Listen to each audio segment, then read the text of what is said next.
C'est Sandrine Janas, votre coach audio de motivation. Bonjour à tous, mon nom est Sandrine Janas. Aujourd'hui, nous allons parler des priorités. Mettre ses priorités en priorité. Je pense qu'il y a beaucoup de personnes qui ont dû entendre ce terme ou même parler de ce sujet. Ensemble, dans cet épisode, nous allons effectivement explorer les principes des priorités, ses valeurs, mais surtout l'importance que ça a dans notre vie, dans notre quotidien. Nous allons aborder des stratégies pour que ça devienne des automatismes dans votre quotidien, parce que il est crucial pour vous, pour moi, d'être organisé, de gérer notre temps et d'utiliser toutes les ressources qu'on a pour atteindre notre objectif. Mon but dans cet épisode, c'est vraiment de vous partager des stratégies, des conseils sur la façon de gérer les distractions, les demandes externes qui nuisent en fait compte à la gestion de vos objectifs afin de vous permettre de rester concentré sur ce qui compte vraiment pour vous. Est-ce que vous êtes prêts à prendre des notes et intégrer des stratégies pour organiser vos priorités en priorité? Donc, effectivement, organiser ses priorités efficacement est crucial. Premièrement, ça permet de gérer mieux son temps, puisque nous avons tous le même temps. Cependant, d'autres l'utilisent efficacement et d'autres perdent leur temps. Donc, on va amener des stratégies et ça va vous permettre d'atteindre vos objectifs. Mais quand on parle d'objectifs, premièrement, si vous me suivez depuis un certain temps, je vous ai souvent dit de identifier vos objectifs et de les écrire sur une feuille, sur un cahier, sur un tableau.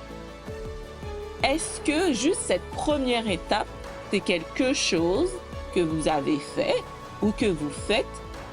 Et un objectif peut être un gros au départ et être décortiqué par un petit pour que ce soit plus réalisable. Donc, quand on définit clairement ces objectifs à court, moyen et long terme, la question qu'il faut se poser, c'est est-ce que cet objectif-là, premièrement, il répond à l'acronyme SMART que j'ai déjà identifié dans d'autres épisodes? Est-ce qu'il est spécifique? Est-ce qu'il est mesurable dans le temps? Est-ce qu'il est atteignable? Est-ce qu'il est pertinent? Quand on parle de pertinence, est-ce qu'il est relié à une valeur, un principe, un intérêt important pour vous, car cela va avoir un impact sur la réalisation, et est-ce qu'au niveau du temps, c'est bien défini? Je sais que plusieurs personnes, lorsque j'amène ces points-là, me disent « Oui, Sandrine, effectivement, mes objectifs sont clairs, précis, je les écris. » Ok, vous les avez écrits sur n'importe quel support. Est-ce que cet objectif-là, vous prenez le temps de le lire, de le regarder matin et soir? Un des éléments des épisodes que je vous parlais de routine, ça fait partie d'une routine de écrire ses objectifs de façon générale, soit les objectifs de l'année, ses objectifs quotidiens, ses objectifs hebdomadaires, mensuellement. C'est de les écrire, mais de les lire matin et soir pour rester focusé sur vos résultats. Lorsque les objectifs sont définis, c'est d'évaluer et de classer vos tâches, parce que l'objectif, il est important de savoir est-ce que c'est un objectif qui est important à faire là maintenant, donc urgent, que si je le fais pas, il va avoir une conséquence énorme, ou il est important puis je peux le planifier dans les jours, les semaines prochaines. Et ça, les gens en général ne prennent pas le temps, encore une fois on parle de temps, de classer ces tâches. Ça veut dire que selon l'objectif que j'ai décidé, moi je prends l'objectif que je m'étais donné, si vous me suivez, de faire un 10 km le 2 juin. Et effectivement, je l'ai réalisé, cet objectif-là. C'était ma priorité. J'ai commencé à mettre cet objectif-là fin mars. Ça, c'est l'objectif que j'ai identifié. J'ai décortiqué, en fait, contre l'objectif général qui est de faire mon 10 km d'ici fin mai en moins d'1h30. Donc, mon objectif était spécifique. Puis, il fallait que je la tienne à le faire d'ici le 25 mai. C'est l'objectif, je me suis dit. J'ai décortiqué cet objectif en disant qu'est-ce que je dois faire comme tâche pour me permettre d'atteindre cet objectif. Là, j'ai identifié les tâches et là, j'ai dit qu'est-ce qui est important que je dois faire maintenant et qu'est-ce qui est, on va dire, urgent, que je dois réellement faire là. Important, je le planifie. Urgent, c'est si je ne le fais pas, malheureusement, il y aura des conséquences. Par la suite, j'ai planifié mon temps. J'ai regardé, une des tâches était d'intégrer le jogging le matin et faire un 2 km. Donc là, j'ai planifié le temps. J'ai dit, bon, si c'est le matin, quel est le meilleur moment le matin pour courir ce 2-3 km? Parce que je m'étais donné une planification disant, première semaine, je cours entre 2 et 5 km pour me remettre dans le bain de la course à pied. Donc, j'ai planifié mes tâches dans le temps. Donc, j'ai utilisé un calendrier pour bloquer ces plages horaires dédiées à cette tâche que j'ai considérée comme importante. Vraiment une tâche prioritaire. J'ai vraiment aussi intégré, parce que il peut avoir des aléas, du temps pour des imprévus, pour des interruptions. Imprévu, c'est quoi? La température. Imaginons que j'ai dit c'est chaque mardi que je cours et cette journée-là, on est mardi, il pleut. Malheureusement pour moi, je ne cours pas sous la pluie. Donc, qu'est-ce que je fais? C'est un imprévu. Ou interruption, j'ai décidé de courir, il m'arrive une situation à la maison, je ne peux pas aller faire mon jogging prévu. Interruption. Donc, de vraiment réserver du temps pour ces imprévus qui peuvent modifier la planification de votre temps. Ce qui est important, c'est toujours se dire, la tâche que j'ai identifiée, est-ce qu'elle va générer 80% des résultats?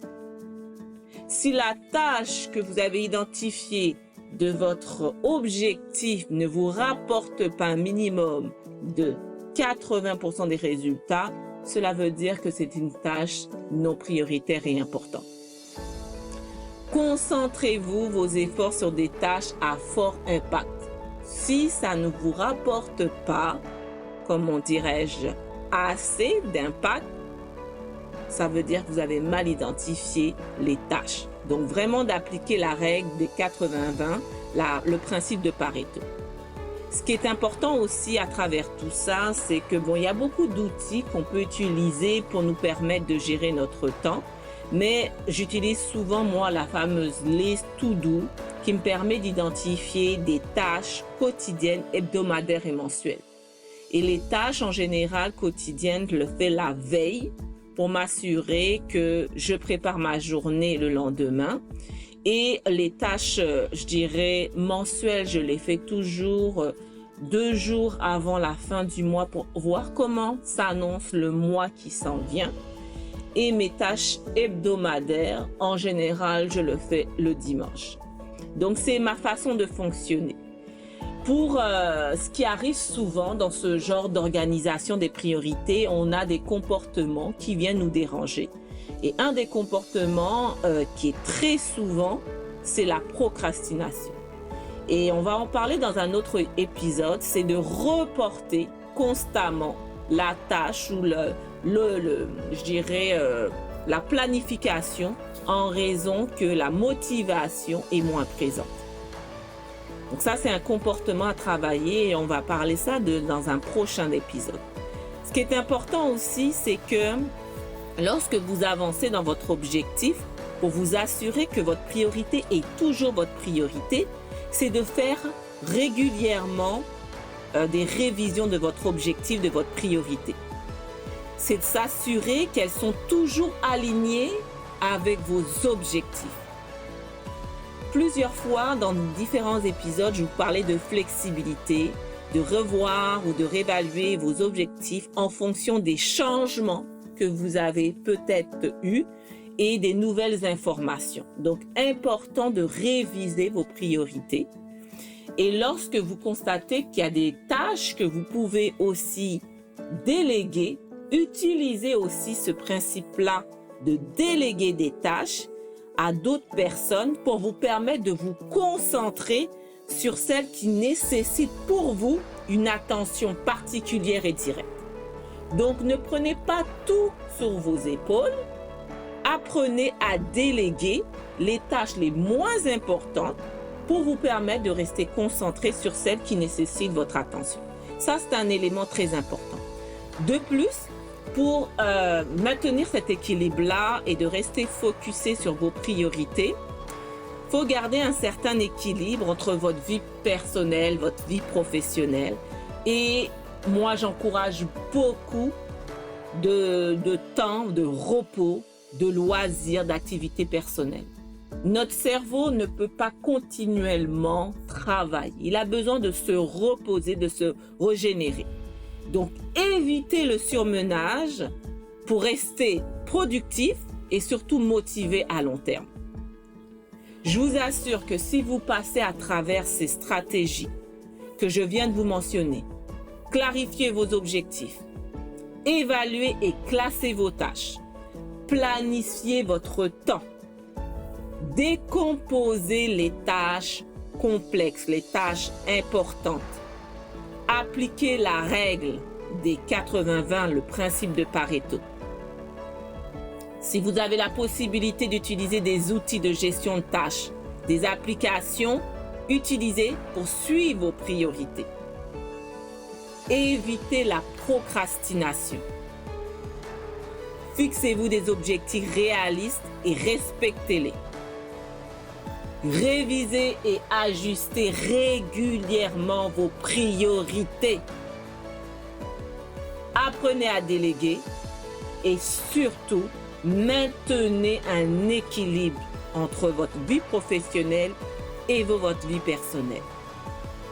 En appliquant ces stratégies, vous allez pouvoir effectivement mieux organiser vos priorités, optimiser votre productivité et surtout avoir le plaisir d'atteindre vos objectifs de manière plus structurée et équilibrée et pouvoir compléter votre tableau d'accomplissement. Je vous souhaite sincèrement de mettre en place ces stratégies et qu'elles deviennent vos routines pour atteindre vos objectifs. C'était Sandrine Janas, votre coach de motivation.